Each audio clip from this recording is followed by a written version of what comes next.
5. Bab. Atam Mirza Muhammad Hüseyin ko'rgan ahvolning bayoni.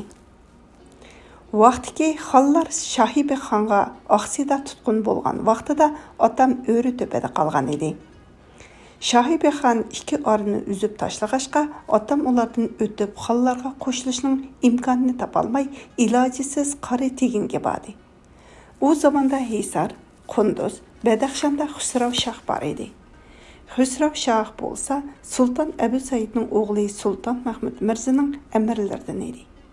Sultan Mahmud Mirza vafot bo'lgandan keyin Xusrav Shoh uning o'g'li Sultan Mas'ud Mirzaning ko'ziga mil tortdi. Bu chaqda Sultan Mahmudning yana bir o'g'li Baysunqur Mirza Samarqanddan qochdi. Xusrav Shoh kishi avatdi va pushaymon qilganligini bayon qilib, bundan u naloyiq ish faqat o'z jinimni muhofazat qilish uchun sodir bo'lgan edi. Chunki Sultan Mas'ud Mirza meni o'ldirishning qasdiga tushgan edi. Shunga bu vahima tufaylidan ilojisiz ashu nachar qiliqni qilgan edim.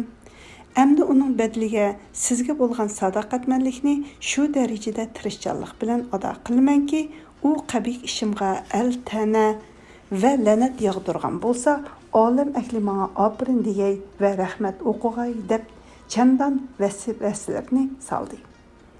Baysunqur Mirza uningga oldinib qishig'i bordi. Shuningdan keyin Xusrav Shoh u fazilatli Mirzaning hayotlik rishtasini o'lim qaychisi bilan kesdi. Shuning bilan Sultan Mahmud Mirzaga taalluq barliq viloyatni o'z ishg'olitiga oldi va to'liq mustaqillik da'vosi qilishga boshladi. Shu vaqtda qari teginga kishi avatib, atamdan ko'rishishni iltimos qildi. Atamni qabul qilib Hisarga bordi. Xusrav Shoh atamning oldiga Chinorbog' degan yergacha chiqdi va noiti ko'p odamgarchilik va iltifotlarni qilib, sizning qadam tashrif qilganligingiz men uchun Tangrining ne'matidir. Chunki hozir Shohibi xonning hayvat hashamati eng yuqori yuksaklikka ko'tarilgan vaqt. Shunga Shohibi xon bu yil u taraflardan xotirjam bo'lib, uningdan keyin bizning ustimizga kelarmikin deb gumon qilaman. Biz hozirgacha o'zbek qavmi bilan urush qilib boqmaganmiz. Ularning urush odatlarining qanday davomlashadiganligini bilmaymiz. Chunki har bir qavm, har bir toifning rasm qoidalari boshqacha bo'ladi. Mayli jangu jidal, mayli sulhi va do'stlik qilishda bo'lsin, o'z o'rni va paytining taqozosiga beqib odat va qonunlari boshqacha bo'ladi. Har bir qavmning odatini bilmaguncha u qavm bilan qarshilashish mushkuldir. Men sizlarni bilaman. Sizlar o'zbeklar bilan nurg'un qitim urush va sulhi qilishgan. Oranglarda nurg'un g'alaba va yengilishlar bo'lgan. Endi qaysi yo'lni muvofiq ko'rsangiz, uni menga bildirgaysiz. Men shu yo'lning qilchilik sirtiga chiqmayman. Chunki mening hukumat va saltanatimning binosi sizning fikr va tadbiringizning to'rigi bilan o'ri turg'usidir. Bu ishni ta'kidlash va abadiylashtirish orqali mustahkam qilishimiz kerak. Ta'kid shuki, Sultan Ahmad Mirzaning qizi Sultan Begim mening podshohimning qizidir. Uni qabul qilg'aysiz. Shu orqali oramizda birlik va ishonch puxta va mustahkam bo'lg'ay deb shuningga o'xshagan afsonalarni bayon qildi. Demak, har xil sabablar bilan bu nikohni muqarrar qildi. Toshkent va O'ri to'pining vayronligi ehtimol Saratan faslida. Saratan qadimgi astronomiya osmonidagi 12 burjning 4-chisining nomi. Saratan fasli yoz fasli bo'lib, 6-oylarga to'g'ri keldi. Bo'lgan edi. Bu vaqami shu yili Mizon faslining. Mizon qadimgi astronomiyada osmondagi 12 burjning 7-chisining nomi. Mizon fasli. Kuz fasli bo'lib 9-oylarga to'g'ri keldi. Oxirda yuz bergan bo'lsa kerak, demak, bu kunlarda Shohibi xonning lashkar tortib kelgan xabar yetdi. Xusrav Shohning odamlari chechilib ketdi. Kiradigan sepil qal'alari borlari qal'aga kirdi. Bekindigan sepil qal'alari yo'qlari tog' va jilg'alarga qochdi. Demak, hech kishidan xabar ola olmadi. Xusrav Shohning jamoati chechilib ketgan vaqtida otammo qari tekin tarafdagi mustahkam tog'liq rayoniga qochdi. U tog'liq rayonda zimiston kirish bilan qor yig'ishga boshladi va bir oygacha havo ichilmadi. Qor shu qadar yog'diki, 12 g'irishdan qiyinroq qor tushgan edi. Uyga va jilg'iga kirgan har bir kishida hech tarafga yurgidek va harakat qilgudek majol qolmadi. Şahibexonning bu qedimqi yurishdagi g'arzi Xusravshoh bilan urush qilish bo'lmasdan, balki Xusravshohning taqobil turg'udek majoli bormi yo'q deb uni sinab beqishdan iborat. Shunga Şahibexon Xusravshohga hech hujum qilmay va chiqilmay qo'lga tushgan o'lja g'animatlarni ilib bedar ketdi. Shundaqla yana bir qitim kelsa bir ishorat bilanla Xusravshohning jamoatining dasturxoniga yig'ilgan chivinga o'xshash tuzib ketadiganligini bilib oldi. Al-qissa Şahibexon shu qishda u yerdan yenib, Xorasonliklarni bir sinab boqqusi kelib, mol-mulklarni ilib Balxga bordi. Balxda shu vaqtlarda Sultan Qulunchuq hokim edi. Uni Sultan Husayn Mirzaning o'g'li Badu o zaman Mirza hokimlikqa tayinlangan edi. Al-qissa Şahibexon Balxni muhosara qildi. Shu qishni Balxni muhosara qilish bilan o'tkazdi. Xorasonliklar Şahibexon ustiga yurish qilib, Balxni muhosaradan xalos qilishni har qancha orzu qilgan bo'lsa-mu, lekin jur'at qila olmaydi. Demak, Şahibexon Xorasonliklarni imtihon tarasida tatib sinab ko'rib, ularning taqobil tura olmaydiganligini bildi. Şahibexon Balxni muhosara qilish bilan mashg'ul bo'layotgan mezgilda Xusravshohga ortiqcha chiqilmadi. Shu tufaylidan Xusravshoh yana bir muncha jamoatni yig'di va orqama-orqa Balxga, Şahibexonning oldiga elchilar avatdi. Shu vaqtning taqozosiga beqib ish ko'rib, sovg'a salom va muloyim so'zlarni orqa soldi. Şahibexon ularning muddasiga loyiq javoblarni berdi. Shunga Xusravshoh shu qishni xeyli xotirjamlik bilan o'tkazdi. Uningga qora tekingida noyidi ko'p qor yig'ibdi. Hech kimda harakat qilgudek imkoniyat qolmabdi degan xabar anglandi. Bu xabarni uqqandan keyin Xusravshoh 20 ming kishini inisi Mirvaliga hamroh qilib oldin avatdi. Ularning bu tarafdan ko'ngli xotirjam edi. Chunki bu yerdagi lashkarlar o'z ahvoliga yarasha yaqin va yiroqlarda tarqaq o'ltiraqlashgan edi. Lashkarlar bu xabarni anglab darhol imkoniyatning boricha yig'ildi. Bu yerda 500 ga yaqin lashkar yig'ilib yo'lni to'sdi. Qor shu qadar qilin yoqqandiki, yo'lning teshiga chiqib bir qadam mang'ili bo'lmaydi. Demak, har ikki taraf piyoda bo'lib urushga tutish qildi. Atdigandan boshlab toki namoz-shamgacha urush qildi. Oxir bu yerda o'q qolmadi. Chunki har tarafdan otgan o'q qorga cho'kib g'oyib bo'ladi. Dushman lashkari ko'p edi. Ular navbat bilan urush qiladi. Bir qismining o'qi tugsa, yana bir qismi kelib urush qiladi. Bu tarafdagi lashkar oz edi. Namoz-sham vaqti bo'lganda bularning o'qlari butunlay tugab yengildi. Shu qitimqi urushda amirlardan Bag'yasar o'g'lan. Bu ism Mulla Muhammad Niyozning tarjimasida yuqorqida kelingan. Parischa ikkili nusxada chekib tushirib qo'yilganlikdan Yasar mu yoki Basar mu aniq bo'lmadi. Toshkent ruscha nashrida Basar deb e'longan va yana bir qancha xil qo'lyozmada Yasar deyilganligi izohda eskartilgan. Xo'shroy ko'kuldash yana bir necha amir o'q zaxmisi bilan ketdi. Atam 6 kishi bilan Farg'ona viloyatining tog'liq taraflari bo'lgan Qari teginning sharq tarafidagi tog'larga qochdi. U tog'lar Qashqar bilan Andijonning orasiga joylashgan bo'lib, u tog'dagi xaloyiqlarning nomini Chagrak deb atashadi. U vaqtlarda ular ko'p moldor xaloyiq edi. Shu vaqtdan keyin pat fursatda Mirza Abubakri ularni vayron qildi. Xusravshoh barliq xizmatkorlarimiz va yaqin kishilarimizni ko'chirib Qunduzga ilib ketdi. 1 yilgacha vaqt shu yerda o'tdi.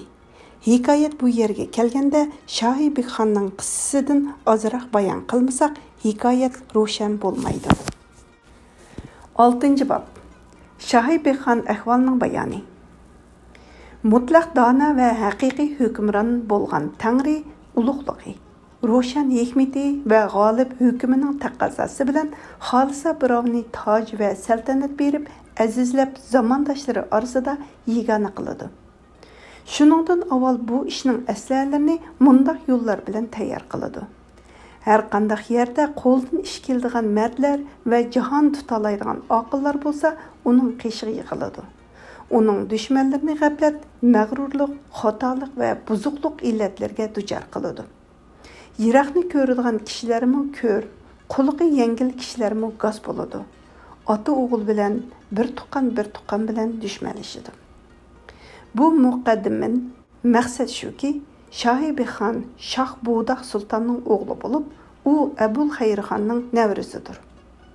Abul Xayrxon vafot bo'lgandan keyin oraga ziddiyat tushib, har kim har tarafga chechilib ketdi. Xalq g'ayrat va jur'at kutgan shahzodalar va amirzodalarning hammasi tafriqchilik ichida tarqalib ketdi. Gapning qisqasi shuki, Şahibexon ko'p tafriqchilikka duchor bo'lib, noiti ovorchiliklarni tortib, Mavarao nahriga ilojisiz keldi. U vaqtda Sultan Abu Said Mirzaning o'g'li Sultan Ahmad Mirza Mavarao nahrining podshohi bo'lib, intayin davlatman podshoh edi. Uning noiti baxtiyor va shavkatli ulug' amirlari to'la edi. Shu qadar ulug'ligi tufaylidan uning har bir amirining podshohlarcha shon shavkati bor edi. Hatta podshohlarni o'zlariga xizmatga targ'ib qiladi. Shulardan biri Amir Abdu Ali Tarxon bo'lib, Buxoroga hokim edi. Şahibexon uning xizmatkorligini ixtiyor qildi. Shuningga o'xshash nechilagan podshohlarmi uning xizmatida bo'ldi. Sultan Ahmad Mirzaning shavkati va ulug'ligini mushuningdan qiyos qilishga bo'ladi. Sultan Ahmad Mirza hayot vaqtida Şahibexon Abdul Ali Tarxonning xizmatida edi. U Mirza va Abdul Ali Tarxon bilan yaqin edi ham muqarrar holda xalqning oldida ma'atdi. Shunda qilib Şahibexon Turkistonga bordi va Mahmudxon bilan ko'rishib, uningga iltijo qildi. Mahmudxon uningga shu qadar yordam berdiki, Şahibexon uning yordami bilan Samarqand va Buxoroni qo'lga oldi. Hatto uning lashkari 2-300 dan 50 mingga va 70 mingga yetdi. Shu vaqtda u Turkistonga bordi. Sultan Mahmudxonning yordami bilan kundan kunga kuchaydi. Abul Xayrxonning amirlaridan dashti qipchoq sahrolarida sargardon bo'lib yurganlarning hammasi Şahibexonning xizmatiga yig'ildi. Shunda qilib Şahibexon shu darajada zo'raydiki, Samarqand va Buxoroni ishg'ol qilib bo'lib, o'z himoyachisi bo'lgan Sulton Mahmudxonni yo'qotishning qasdiga tushdi. Bu xabar Olishxonning quloqiga yetdi. U qarindishiga yordam berish uchun Mo'g'ulistondan keldi. Buning tafsiloti yuqorida bayon qilingandek xonni tutdi va qo'yib berdi. Mo'g'ul xalqidan qanchasi bo'lsa, shunchasini xonning xizmatidan to'sib qoldi. 30 ming kishini o'z lashkariga qo'shib oldi. Misra. Yig'ilib minglarcha ko'kat bo'ldi gul. Bu misra Parischa nusxasiga asosan to'liqlandi. Bu misra Parischa birinchi nusxasida Kil bo'da Sibri bizar ishit, gul büvet sebze hazar bistashut. Yig'ilib minglarcha ko'kat bo'ldi gul deyilgan. Parischa ikkinchi nusxasida va Muhammad Sodiq Qashqarining tarjimasida Kil bud bisiz niza astashit, gul büvet bezeyiz niz arasida shut. Gulmi ko'klamga o'xshashlar zinnat beradi deyilgan. Uningdan keyin Toshkentdan yenib, Samarqandni to'xtamay Hisor va Baliq ustiga bordi. Tarixning Hijriya 909-yili, Hijriya 909-yili, milodiya 1503-1504-yillarga to'g'ri keldi. Bo'lgan chaq edi. Bir qishni Balxni muhozir qilish bilan o'tkazdi. U Samarqand sahrolarida 2 oyni o'tkazgandan keyin safar tizginni Andijon tarafga tortdi. Oldingi yilda xonni qo'lga tushirdi. Tanbalga va Andijonga chiqilmadi. Chunki Toshkentni ishg'ol qilishni muhim bilgan edi. Shundaq bo'lsa-mu, Shayx Bayazid shaharni ishg'ol qilishdan ilgari to'xtovsiz holda uning istiqboliga chiqib, uningga sadoqatini izhor qildi.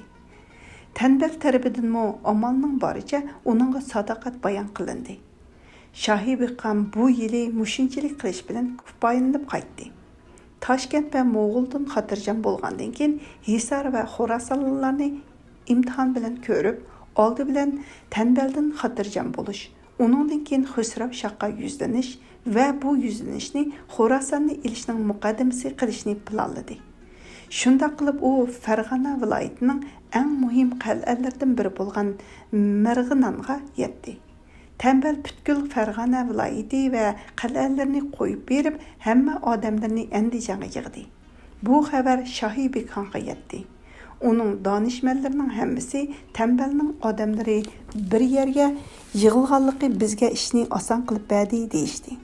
Shunga ular tezlik bilan Andijonga yurish qildi. Ular Tembel qal'aga bekinib olganda xon o'zi qal'ani muhosara qilsin. Qolgan amirlar va sardorlar Farg'ona viloyatini ishg'ol qilib, Andijon atroflarini talon-taroj qilib vayron qilaydi. Shunda qilsak, yondirqi yili qal'adagilar holidan ketib, ilojisiz holda ajal ularning ikki yoqasidan tutib, qal'adan chiqarg'usidir deb maslahat qilishdi. Ular mushu xil fikr bilan turayotganda Tembel 10 ming kishi bilan qal'adan chiqib, urush maydoni tuzish dog'dug'isini qilg'ili turdi. Shohibek xon lashkarlari yetib kelganda, uning lashkarining to'liqligini ko'rgan Tembel toqat qila olmay qal'a tarafga qarab qochdi. Ular qal'aga yetib olguncha nurg'ulg'an kishi qonliq qilish bilan rahmat daryosiga g'arq bo'ldi. Qo'rqinishdan ho'diqqan va titirgan Tembel qarindoshlari bilan ming bir mushaqqatda qochib qal'aga kirib oldi. Shohibek xonning amirlari bu yil Tembelning viloyatini xarob qilib qaytishdi. Yondirqi yili kelib, uning ishini osonlik bilan bartaraf qilishni qaror qilgan edi. Ammo Tembel oldi bilan o'zi urushga chiqib zarba yedi. Shunga ular bir yilda bartaraf bo'lar degan ishni endi 40 kunda bartaraf qilishni qaror qildi. Shohibek xon zarba va shikasta yegan bu odamlarning jon vahimasida o'diqqan va titirgan peti qal'aga bekinganligini ko'rib, qal'ani qattiq muhosaraga oldi. Otam shu kunlarda qari teginda zarba yeb qechib chegrak orasida yurib Hammadan ajablanarligi shuki, Tembel Shohibek xonning kelayotgan xabarini anglab turibliq, uning ilojini qilmay otamni yo'qotishning qasdida chegrakka bordi. Otam chegrakda o'z odamlari bilan birlikda To'ruq Sharon Xansuchi nashrda Olay teg'ining shimoldagi bir jilg'idagi joy bo'lishi mumkin deb izoh berilgan muharrirdan. Jilg'izida Makka bekindi. Tembel kelib orqama-orqa 3 kun qattiq urush qildi. Men otamning mundaq deganligini anglagan edim. 3-kuni 100 yili bilan o'zimizni to'xtatdik. Kechi bo'ldi. Men Tembel yana urush qilsa, ahvolimiz qanday bo'lar deganlarni o'ylaydim. Tong otdi. Bechorlik va qo'rqinish bilan tog' to'pisidan qaradim. Tembelning lashkari to'p-to'p bo'lib, tez suratda qaytib ketibdi. Xushallik yuzlandi.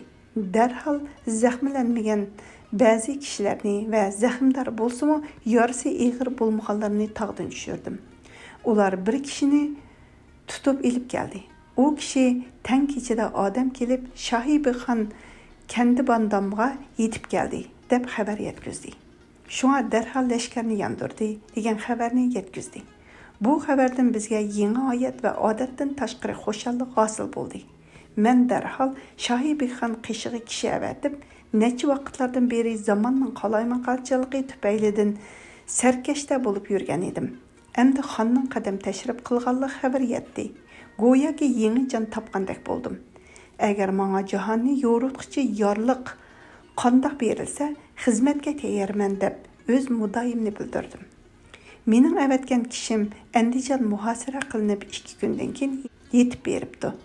Darhol Shohibek xon ruxsat berib, tez berib aytqin, potroq yetib kelsin, uning bilan ko'rishni noyida ishtiyoq bilan orzu qilaman debdi. Gerçi u vaqt hech tarafga boradigan mahal bo'lmasa-mu, ilojisiz va ixtiyorsiz yo'lga chiqdim va xonning xizmatiga yetdim. U menga odatdan tashqari ta'zim ehtirom qildi.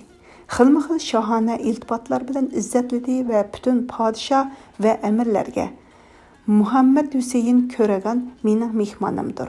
Hammanglar uningga mehmondorlik qilinglar deb farmon qildi. U muhosara kunlarida butun sultonlar va amirlar meni necha kungacha ziyofatga taklif qildi. Muhosara 40 kunga yetdi. 41-kuni subi vaqt edi. Tembel sepilning bir burchigiga chiqib, "Ey mirzam, mening xizmatkorligimni va emildoshligimni yodingizga keltirib hukm qiling. Men hozir qanday qilsam bo'ladi? Maslahatingiz nima?" deb tovladi. Chunki tembel otamning ko'kuldishi edi. Lekin otamga nurg'un yomonliklarni qilgan edi va ish qo'ldan ketib tadbir maslahat payti o'tgan edi. Shu sababdan otam, "Endi sana nima bo'ldi? Qal'ani mahkam saqlasang bo'lmadimi?" deb so'rabdi. Tembel yana, "Hozir ochiqlanadigan va malomat qiladigan vaqt emas. Rost gapni qiling. Hozirgi eng yaxshi chora tadbir nima?" deb so'rabdi. Otam uningga, "Yaxshi chora shuki, bechorlik bilan tuvanga tushgaysan" debdi. Shu vaqtda Timur Sultonmu bor ekan. Tembel qarindoshlari bilan birga darhol sepildan tushib, otam bilan quchoqlashib ko'rishibdi. Shahibexon qo'shuni yana boshqa ishlarga fursat bermay hammasini o'ldirdi. Qal'aning darvozasini ichib, haddidan tashqari bulang-talang qildi. Uningdan keyin viloyatni Jonibek sultonga topshirib qaytdi. Otam Shahibexon bilan Samarqandga berib, u yerda necha kun lashkari tayyorliklarni qilgandan keyin Xusrav Shohning ustiga yurish qildi. Ular Hisarga yetganda Xusrav Shoh tarafidan himoya qilguvchilardan biri bo'lgan Shiram Chara Hisar qal'asini bekitib, qal'ani qo'g'dash dag'dug'isini qildi. Shahibexon o'zi boshlamchi bo'lib Hisar qal'asini muhosir qildi. Bir necha kundan keyin Shiram Chara omonlik talab qal'ani topshirdi. Xonmu va'dasiga vafo qilib Shiramaga omonlik berdi. Shiram necha muddatgacha xonning xizmatida yurib, uningdan keyin o'z qavmiga qaytildi. Uning keyingi ahvolining qanday bo'lganligi ma'lum bo'lmadi. Xon Hisar qal'asini muhosara qilishga qadam qo'ygan kuni Mahmud sultonga yorliq tushirib, lashkardan qanchalik kishini xohlasang o'zingga hamroh qilib Qunduzga yurish qilg'in dedi.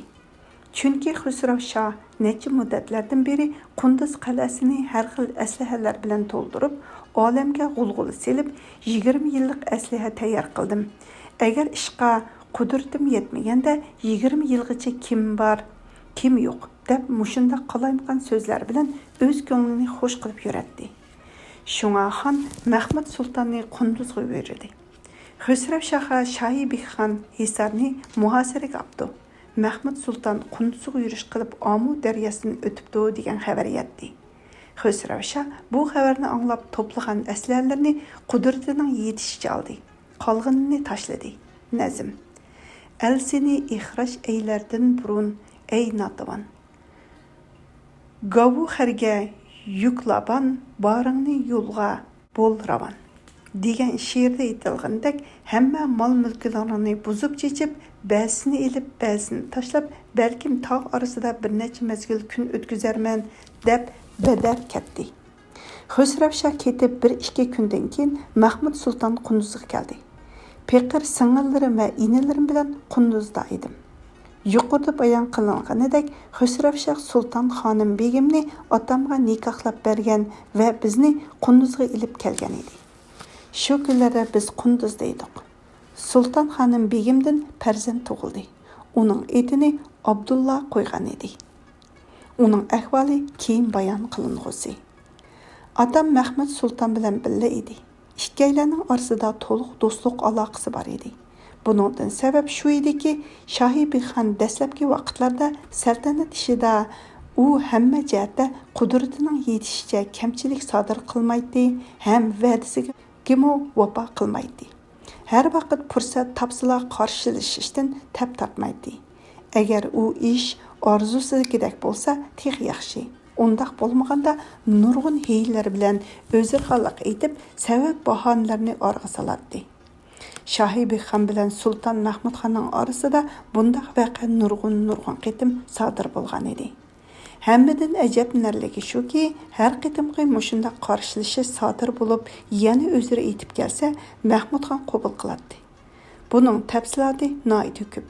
Xudo xolisa o'z o'rnida bayon qilingusi. Ba'zi vaqtlarda bundaq o'zira aytishlar qabul bo'lmay, siyosatga yetkazib jazolanadigan vaqtda necha navbat otam orig'i tushib, ularni Sulton Mahmudxonning g'azabidan xalos qiladi. Shu tufaylidan otam bilan Mahmud sultonning orasidagi do'stlik zanjiri mustahkam bog'langan edi. Otam Mahmud sulton bilan Qunduzga kelib bizga qo'shildi. Shahibexon Shahrizi bizni hamma ta'alluqoti bilan birga otamga bergan edi. Otam bizni ko'chirib u yerga elib bordi. Şahibexan Bəlxdən yanğandan keyin taki muşu vaqtgacha bir növbət bahar kelib o'tdi. Şahibexan Zimistonning ovulida Xorazmga bormoqchi bo'ldi. Otam Xorasonga qochdi. Bu yerda Bobur podshohning va Sulton Saidxonning ahvolidan birmuncha bayon qilmasak, so'z to'liq bo'lmay qoladi. 7-bob. Bobur podshohning nasabi, uning Mo'g'ul podshohlariga tuqqanligining va dastlabki ahvolining bayoni. Buning qisqacha bayoni shuki, qadimiy zamonda Chag'atay bilan Mo'g'ulning orasida cho'ng adovat bor edi. Shundaq bo'lishiga qaramay Amir Temurning zamonidan toki Sulton Abu Said Mirzaning zamonigacha Chingizxonning o'g'li Chag'atay xonning naslidan bir kishini podshohlikqa o'ltirg'izib, podshohlik nomini uningga tava qiladi va podshoni mahbus holatida tutadi. Bu xil ahvol ularning yorliq nomlaridan ma'lum bo'lib turibdi. Podshohlik davri Sulton Abu Said Mirzaga yetganda bu qoidani tashladi. Odam avatib Yunusxonni Shiraz hozirgi Ironning Fars o'lkasining markazi Shiraz tavasida Muharrirdan din elib kelib, qeyrindishi Eson Buxaxonga ning ustiga Mo'g'ulistonga avatdi. Yunusxonning Shirazga borganligi, Eson Buxaxonning xonlik taxtida o'ltirganligi, Sulton Abu Said Mirzaning podshohlik qilganligi qator voqealar nihoyat ko'p. Ularni bu kitobda bayon qilsak, so'z uzoqqa tortib ketadi. Qisqasi, Sulton Abu Said Mirza Yunusxonga qadimiy sizlarning muddaiyinglar boshqacha edi. Hozir u muddani yodinglarga keltirmanglar. Ya'ni yorliq va farmon mushu tabiqining etida bo'lsin. Shundaq bo'lganda oramizda do'stlik aloqasi paydo bo'ldi dedi. Yunusxon Mo'g'ulistonga keldi. 30 yil jafo mushaqqatlar tortgandan keyin Eson Buxaxon ustidan g'olib keldi. Buning tafsiloti Sulton Saidxon ahvolining bayonida zikr qilingusi. Shuningdan keyin Yunusxonning ko'ngliga xotirjamlik hosil bo'ldi. Yunusxon Tangri taoloning sizlarga bir kishi salom bersa, uningga texim yaxshi salom bilan javob qaytaringlar yoki uning salomini aynan qaytaringlar. Qur'on Karim 4-sura Nisa 86-oyatning bir qismi. degan hukmi bilan Sulton Abu Said Xon qadimiy dushmanlikni do'stlikqa o'zgartdi. Qadimiy va karamli kitob Qur'on teki hukm bo'yicha bu yaxshilikqa javoban biz nima qilamiz? U dushmanlikni do'stlikqa o'zgartgan bo'lsa, biz do'stlikni yaqin tuqqanlikqa o'zgartimiz, deb Sulton Abu Said Mirzaning 3 o'g'li, ya'ni Sulton Ahmad Mirza, Sulton Mahmud Mirza va Umar Shayx Mirza qatorliqlarga poklik osmonining 3 quyoshi bo'lgan Mehri Nigar xonim, Sulton Nigar xonim va Qutlug' Nigar xonim qatorliqlarni nikoh qilib berdi. Buning tafsiloti yuqorida deyilib o'tdi. Farg'ona viloyati Umar Shayx Mirzaga taalluq bo'lib, Mo'g'ulistonga yaqin edi. Shuning uchun bu 3 mirza orasida hammasidan Umar Shayx Mirzaning Yunusxon bilan bo'lgan aloqasi va sadoqati ziyoda edi. Uni Yunusxonning o'z farzandlaridan farqlantirib bo'lmaydi. Har qanday chaqda ko'ngli xalsa bir-birlarining viloyatlariga berib kelib turadi. Ziyoda takalluf qilishmaydi. Babur podshoh tug'ilganda Yunusxonga xush xabar yetkazgili kishi avatdi. Xon Mo'g'ulistondan keldi. Necha muddatgacha hamroh va suhbatdosh bo'ldi. Babur podshohning chechini oldirish vaqtida har birlari alohida to'y va maraka qilib berdi. Sulton Yunusxon bilan Umar Shayx bir-birlari bilan shu qadar mustahkam do'stlik o'rnatishdiki, hech vaqtda ikki podshoh bundoq bir niyat va bir maqsadda bo'lmagan bo'lg'aydi. Xulosa shuki, Babur podshoh tarixining hijriya 888-yili Muharram oyining 6-sida, hijriya 888-yili Muharrir oyining 6-kuni, milodiya 1483-yili 2-oyning 14-kuniga to'g'ri keldi. Tug'ildi. Mavlana Munir Marg'anani ajoyib olim edi. Ulug'bek Mirzaning o'limolaridan edi. O kishi Boburning tug'ilgan tarixini Shashi Muharram, Xansuchi nashrida Shashi 6, Muharram 1-oy, ya'ni 1-oyning 6-kuni degan ma'noda deyilgan Muharrirdan. Muharramning 6-si degan so'zdan chiqardi. Hazreti İşan uning sirlari muqaddas bo'lg'ay din ot qo'yib berishni iltimos qildi. Hazreti İşan uning sirlari muqaddas bo'lg'ay Zahiriddin Muhammad ismini qo'yib berdi. Bu vaqtlarda Chag'atay ulusi noiti ulug' edi. Bu zamondagiga o'xshash odatdagicha emas edi. Ularning tillariga Zahiriddin Muhammad degan so'z eg'ir keladi. Shu sababdan Bobur degan so'zni laqab qilib qo'ydi. Nishon yorliqlarda Zahiriddin Muhammad Bobur deb yozadi. Mushu sababdan Bobur podshoh ismi bilan mashhur bo'ldi. Bobur podshohning nasabi mundaq. Uning otasi Ömer Shayx Mirza Ko'ragan Sultan Abu Said Ko'raganning o'g'li. Sultan Abu Said Ko'ragan bo'lsa Sultan Mahmud Mirzaning o'g'li. Sultan Muhammad Mirza bo'lsa Miranshah Mirzaning o'g'li. Miranshah Mirza bo'lsa Amir Temur Ko'raganning o'g'li. Bobur podshohning onasi Qutlug' Nigor xonim Sultan Yunus xonning qizi. Sultan Yunus xon bo'lsa Sultan Uvays xonning o'g'li. Sultan Uvays xon bo'lsa Shirali xonning o'g'li. Shirali xon bo'lsa Muhammad xonning o'g'li. Muhammad xon bo'lsa Xizr Haji xonning o'g'li. Xizr Haji xon bo'lsa Tug'luq Temur xonning o'g'lidir. Bobur podshoh har xil fazilatlar bilan zinnatlangan, turli esil xislatlar bilan bezalgan podshoh edi. Uning hamma xislatlari ichida shijoat va muravvati ziyoda edi. Amir Alisher Navoiydan keyin turkiy tilda she'rni hech kim uningchilik aytmagan bo'lg'aydi. Noiti nazokatlik va latofatlik turkiy divoni bor. Ya'ni Mubayyan nomli nazmi uslubda yozilgan masala kitobi bor. Bu kitap noiti foydali va hamma xaloyiqqa yoqqan risoladir. Ya'ni u turkiy tilda Aruz risolasi yozdi. Uningdan ilgari hech kim aruz ilmini turkiy til bilan mundaq yaxshi bayon qilmagan bo'lg'aydi. Yana Hazreti İşanning otalaridan risolasini nazmlashtirib yozibdi. Ya'ni vaqalar. Ya'ni Boburnoma, Bobur qazo qilib 10 yildan keyin uning aslimisi Mirza Haydarning qo'liga tushgan. Bobur hijriya 937-yili, milodiya 1530-yili 12-oyning 24-kuni qazo qilgan. Mirza Haydarning Hindistondagi vaqti taxminan hijriya 943-yildan 947-yilgacha edi. Muharrirdan. Otliq turkiy tilidagi tarix kitobini yozibdi. Bu kitob nihoyatda bag'lanishli, tili intayin pokiz va tushunishli yozilibdi. Bu kitobda u tarixdan ba'zi rivoyatlar bayon qilingusi. Uningdan ilgari bu jamoat podshohlari orasida nag'ma ilmi va boshqa turli ilm va fazilat jihatlarda uningga teng kelgudek kishi yo'q bo'lishi mumkin. U boshdan kechirgan g'aroyib voqealar va ajoyib urushlar haqiqatan inson bolasi ichidan boshqalarga duch kelmagan bo'lg'aydi.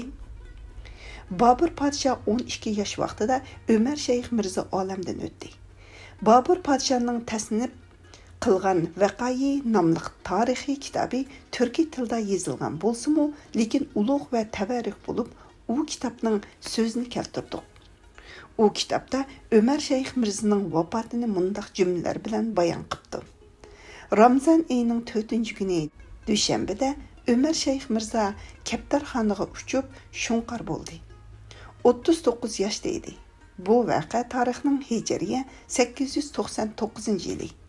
Hijriya 899-yili Ramazon oyining 4-kuni milodiya 1494-yili 6-oyning 8-kuniga to'g'ri keldi. Sodir bo'ldi. Ömer Shayx Mirza vafot bo'lgandan keyin Bobur Mirzani 12 yoshida podshohlikqa o'ltirg'izdi. Baysunqur Mirza bilan Sultan Ali Mirza bo'lsa, Sultan Abu Said Mirzaning o'g'li Sultan Mahmudning farzandlari edi. Bu ikkilarning orasida ziddiyat paydo bo'ldi. Ziddiyati shu darajaga yetdiki, har ikkilisining Samarqand shahrini muhofazat qilgudek qudrati qolmadi. Bu xabar Andijonga yetdi. Oxir Baysunqur Mirza taqat qilolmay Samarqandni tashlab qochdi-da, Hisor tarafga berib, Xusrav shohning qo'lida o'ldirildi. Bu voqea yuqorida qisqacha so'zlandi. Al-Qissa. Bobur podshoh Samarqandni oldi. Andijon lashkarlaridan Samarqandda bir qismini to'xtatdi. Yana bir muncha lashkarlar ba'zi ijozat bilan, yana ba'zi o'z xohishi bo'yicha Andijonga keldi. Cangir Mirza Babur podshohning kichik inisi edi. Mazkur tembel birmuncha amirlari bilan birlashib, uni podshoh qilib ko'tardi. Andijonning qozisi Noid Mardana pok va taqvodor bo'lib, Babur podshohga intayin sodiq edi. Lekin uni begunoh o'ldirdi. Qozi shahid bo'lishdan ilgari Babur podshohga sodiq amirlardan birmunchisi Andijon qal'asini bekitib, darhol podshohga agar podshoh darhol yetib kelib Andijonning ishlarini bir taraf qilsa, Samarqandning ishi osondir deb arznoma avatdi. Babur podshoh bu arznamani ko'rib, Samarqandni qo'yib Andijonga yurish qilib, Xo'jandga yetib keldi. Bu yerda podshoh Andijonning ishlarining butunlay tugashganligini angladi. Babur podshoh hayron bo'lib, Samarqandni ayrilib, tog'isi Mahmudxonga darhol iltijo qildi. Padişahның onisi ve onisining onisi İhson Davlat begimning farzandi ve jiyani bo'lgan mening onamning qishig'i keldi. Shu munosabat bilan Babur padişah bizning viloyatimizda bo'ldi. Biz taraf imkoniyatning boricha u aziz mehmonlarni ehtirom bilan kutdi. Padişah ikkinchi qitim Samarqandga yurish qilib, bir qancha g'olibiyat va mag'lubiyatlarga duch kelib, nurg'un mushaqqatlar bilan oxir Samarqandni qo'lga oldi. Düşman taraf Samarqandni talishib, nurg'un urush va jidallarni qildi. Oxir Samarqand muhoziraga tushib qoldi. Podshohning taqti taq bo'lib, Shohibek xonga o'zining singlisi Xonzoda begimni nikoh qilib berib, sulhi orqali Samarqandni Shohibek xonga berdi. Qisqasi podshoh yana tog'larning qishig'i keldi. Samarqandning ko'nglini betaraf qilib, Andijonni elish uchun tirishdi. Xonlarmı ijtihod kamirini mahkam bog'lab, Andijonni podshohga berishning fikriga tushdi. Oqibat ish shu yerga yetdiki, buning natijasi yuqorida bayon qilindi. Demak, u urushda xonlar Shohibek xonning qo'liga tushdi. Podshoh o'zini Farg'onaning janub tarafidagi tog'larga oldi va Badar ketdi. Nurg'un mushaqqat va sonsiz jafolarni ko'rdi. Podshohning onasi bu safarda hamroh edi. Padişahның mulazimlarining to'lisi ahli ayollari bilan oila bo'yicha ko'chmoqda edi. As-safaru qita'atun minas safari degan bir hadis bor. Bu hadis haqida mo'min qarindoshlarning imomi, yaxshilarning yaxshisi, mo'minlarning amri Hazrati Ali Tangri uning tufaylidan yaxshilik qilgay. Mundaq degan ekan: agar butkul olamning saviri bo'lgan eng esil payg'ambar Tangri uninga salom va duo avatgay. As-safaru qit'atun minas safari demagan bo'lsa edi, Peqir as-safaru qit'atun minas safari degan bo'lardim degan ekan. Bu hadisning tarjimasi safar do'zaxning bir parchasidir degan bo'ladi. Hazrati Ali Tangri uning tufaylidan yaxshilik qilgay. Ning so'zlarining ma'nosi do'zax safarning bir parchasidir degan bo'ladi. Demek padişahның u seferiga asqaravu qit'atun minas safari do'zax safarning bir parchasidir degan so'z muvofiq keladi. Bu ta'tir yurishlik Mekkar palakning har bir aziz va go'har kabi pok kishilar uchun tayyorlagan jafokorligi va dushmanligi, xorliq va e'tiborsizlikqa selishlari qanchalik bor bo'lsa, ularning hammasini shu safarda Babur podshohga chashdi. Ahir o sansız azap, oqubat ve türlük jafo mushaqqatlar bilan Xusrav Shohning poytaxti bo'lgan Hisar viloyatiga yetdi. Xusrav Shoh o'zining odamgarchiligi bilan mashhur edi. Babur podshoh uningdan odamgarchilik va muruvvat ko'zlagan edi, ammo kutganining aksicha natija berdi. Xusrav Shoh odamgarchilik yuzini o'rib, muruvvatsizlik dumbisini u muruvvatlik zotning yuziga to'g'irladi. Ammo har holda Babur podshohga cheqilmay ozroq adamgarchilik qildi. Babur podshoh hayajon va andisha ichida qechib G'uri va Baqlan tarafiga bordi. Ular shu yerga yetganda yo'l yurgudek quvvat, qadam olgudek toqatlar qolmadi. Amalsiz necha kungacha shu yerda turib qoldi. Misra. Ey besa nuqsanki oxir bergusi bir nav'i sut. Gerçi u yerda turish ko'rinishda naloyiq va nomuvofiq bo'lsa-mu, ammo mutlaq dona va haqiqiy hokim ulug' va qudratli Tangri taoloning bu ishlari haqida o'zining ajoyib hikmatlari va marhamatlari bor ediki, yiroqni ko'rguvchilarning ko'zimi uni ko'rishda xira edi. Shu asnoda Shohibxonning Hisarga keladigan dag'dug'isi va Mahmud Sultonning Qunduzga keladigan dabdabasi yetib keldi. Xusrav Shohmu qo'rqinish tufaylidan qechib G'o'ri tog'lari tarbiga yurdi. Bobur podshoh shu kunlarda G'o'rida edi. Ular podshohning bargohiga yaqin yetganda Xusrav Shohning lashkari va tavobibatlariga Bobur podshohning shu yerda ekanligi ma'lum bo'ldi. Ular Xusrav Shohning xazinasi, butkul xizmatkorlari va haybat hashamatlarini ilib cho'ng-kichik hammasi podshohning dargohiga bordi. Xusrav Shohmu ilojisiz mulozimlik qilishdan boshqa chora topolmadi. Baysungur Mirza bilan Sulton Mas'ud Mirza podshohning hammasining o'g'illari edi. Ularning har ikkilisini Xusrav Shoh o'ldirgan edi. Yana degi podshoh Hisarga borganda uningga muovazatsizlik qilgan edi. Yuqorqi mirzalarning qarindoshi bo'lgan Mirzaxon ashu kunlarda Bobur podshohning xizmatida edi.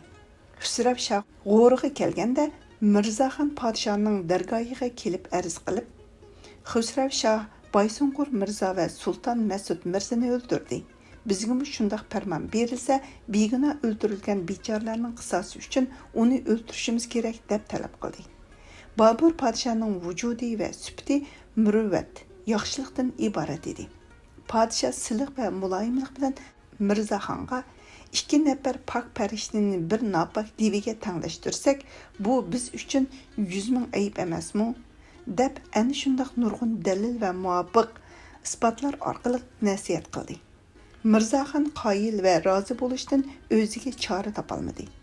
Xusrav Shoh Mirzaxonning podshohga arz qilganligini, podshohning abu karim va muruvvatining naqadar go'zal va naqadar komil ekanligini his qilib, har nafasda xijolat tarlari ichiga cho'kib ketdi.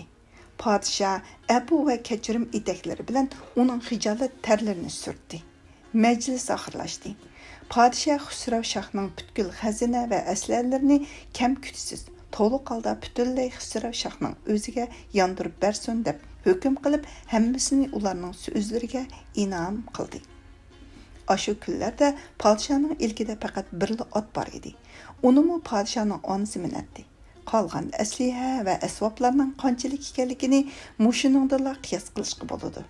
Shundoq bo'lsa-mu, podshoh mushunchavala yo'qsizchilikda va qiyinchilikda turibmi, kamolatga yetgan oliy qimmat himmatdi va ustun nazari bilan Xusrav Shohning hech narsani ilib qolmay o'ziga inom qildi. Xusrav Shohning o'zi shohning mulozimatiga kelganda bir muncha hadiyalarni oldiga ilib kelgan edi. Faqat shuni ilib qoldi. Holbuki Xusrav Shohga inom qilgan mol-mulklarning oldida bular go'yo dengiz oldidagi bir tomchi suvchilik emas edi. Xusrav Shoh Bobur podshohdan ruxsat olib Xorasonga yurib ketdi. Hammadan ajablanarligi shuki, Xusrav Shoh o'z tavallari bilan billa qutulg'iniga qanoat qilmay Xorasonga berib, bir muncha yordam talab elib Qunduz ustiga keldi. Ammo murodi hosil bo'lmay o'zi halok bo'ldi. Har kishi o'z hojasining farzandlarini o'ldirsa, hamon oqibati ashunda holatda qolg'usidir. Ammo Bobur podshohning atrofiga bir kechada 20 ming kishi yig'ildi. Ulug' amirlar, masalan, Boqi Chag'inoyani. Bu ism Mulla Muhammad Niyozning tarjimasida qolgan Chag'atoyi deyilib qolgan. Boshqa nusxalar asosida to'g'rilandi. Sulton Ahmad Qorovul, Boqi Nila Furus va boshqalar podshohning ishlariga mas'ul bo'ldi. Lashkariy aslalarni tayyorlab Kobulga yurish qildi. Kobulda podshohning tog'isi Ulug'bek Mirzoyi Kobuldan keyin Sulton Husayn Mirzaning amirlaridan Zunun Arg'unning o'g'li Muqim bor edi. Mamlakat ishlarining mas'uli shu edi. Podshoh yetib kelish bilanla u taqobil turishga chiqib, tap tortmasdan urushga qadam qo'ydi. Ozroq vaqt ichida yengilib Kobul shahar sepilishchiga bekinib oldi. Oxir yana chidashlik berolmay, omonlik tilab shaharni topshirdi. Podshohmi va'dasiga vafo qilib, Muqimning hamma aslarlari va ta'alluqlari bilan birga sog'-salomat Qandahar hozirgi Afg'onistonning janubidagi shahar. Makedoniya imperiyasi mezgilida Iskandariya Araxusiya deb atalgan muharrirdan ketishga ruxsat berdi. Shu vaqt tarixning hijriya 909-yili. Hijriya 909-yili, milodiya 1503-1504-yillarga to'g'ri keldi. Bo'lgan chaq edi. Hozir tarixning hijriya 948-yili. Hijriya 948-yili, milodiya 1541-1542-yillarga to'g'ri keldi. Bo'ldi. Hozirgacha Kabul mamlakati Babur podshoning taxti tavalligida bo'layotdi. Söz bu yerga yetganda Sultan Saidxonning voqealari, otamning hikoyalari, Xorasonga berishning sababi va ularning Babur podshoning ahvoliga aloqador voqealarini bayon qilish lozim ko'rindi. Chunki xonning dastlabki ahvolini qisqacha, keyingi ahvollarni tafsiliy bayon qilib o'tish lozim bo'ldi.